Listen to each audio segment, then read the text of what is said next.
This video showcases the creation of a decorative wooden product, likely a spindle or finial, shaped on a lathe. The wood being turned is black in color due to either the use of a naturally dark wood species, such as ebony,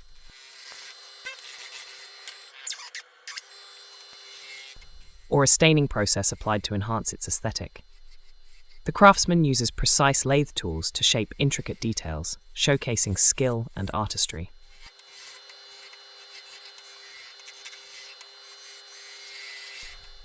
The black finish adds a touch of elegance and sophistication, making the product ideal for high-end furniture or decorative pieces.